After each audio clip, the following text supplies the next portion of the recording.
Hello friends, Indrani's কিচেনে আপনাদের স্বাগত। চলে এসেছি আরও একটি নতুন রেসিপি নিয়ে। আজ লোটে মাছ দিয়ে একটি রেসিপি করে আপনাদের দেখাবো। করব পেঁয়াজ রসুন দিয়ে লোটে মাছের ঝাল।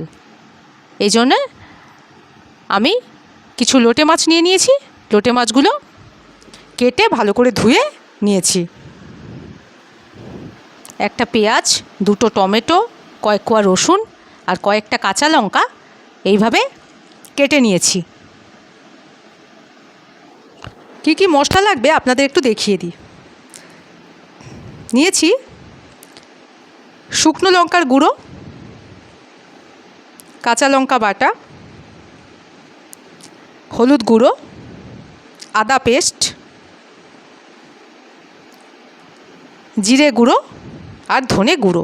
এই হলো সমস্ত মশলার উপকরণ। ফোড়নের জন্য নিয়েছি শুকনো লঙ্কা আর কালো জিরে। এবার লোটে মাছগুলোতে হলুদ গুঁড়ো দিয়ে দিচ্ছি। এরপর হলুদ গুঁড়ো লোটে মাছের সঙ্গে ভালো করে মাখিয়ে নিচ্ছি। লোটে মাছে হলুদ মাখিয়ে নিয়েছি, নুন পরে দেব।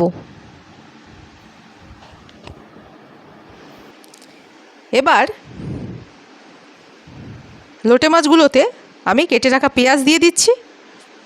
এরপর কাঁচা লঙ্কা দিয়ে দিলাম, টমেটো কুচি দিয়ে দিচ্ছি আর রসুন কুচি দিয়ে দিচ্ছি। এরপর যে মশলাগুলো আপনাদের দেখিয়েছিলাম আগে সেগুলো দিয়ে দিচ্ছি।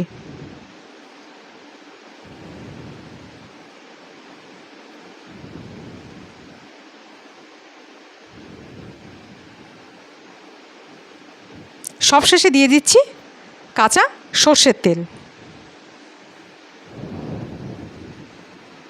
এবার সব একসাথে মেখে নেব।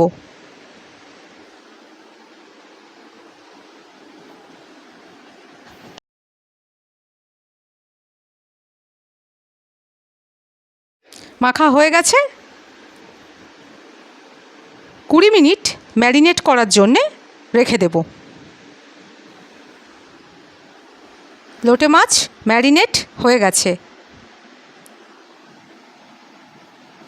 কড়াই গরম হয়ে গেছে, সর্ষের তেল দিয়ে দিচ্ছি। এরপর কালো জিরা শুকনো লঙ্কা ফোড়ন দিয়ে দিচ্ছি। ফোড়ন একটু ভেজে নিচ্ছি। এরপর ম্যারিনেট করা লোটে মাছগুলো দিয়ে দিচ্ছি।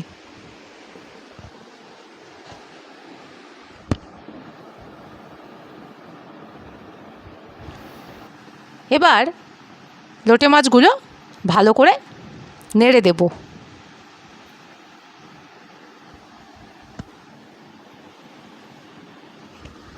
এরপর মিনিট 2-এর জন্যে ঢাকনা দিয়ে ঢেকে দেব। 2 মিনিট পর ঢাকনা খুলে নিচ্ছি। এবার অল্প পরিমাণে জল দিয়ে দেব। এরপর নুন দিয়ে দেব। লোটে মাছ রান্না হয়ে গেছে। এবার মাছের ওপরে ছড়িয়ে দিচ্ছি ধনেপাতা কুচি। পেঁয়াজ রসুন দিয়ে লোটে মাছের ঝাল একদম রেডি। কমেন্ট করে জানাবেন রেসিপিটা আপনাদের কেমন লাগলো। ভালো লেগে থাকলে লাইক করে দেবেন আর প্রিয়জনদের সাথে শেয়ার করে দেবেন। সবাই খুব ভালো থাকবেন। ভিডিওটা এখানেই শেষ করছি।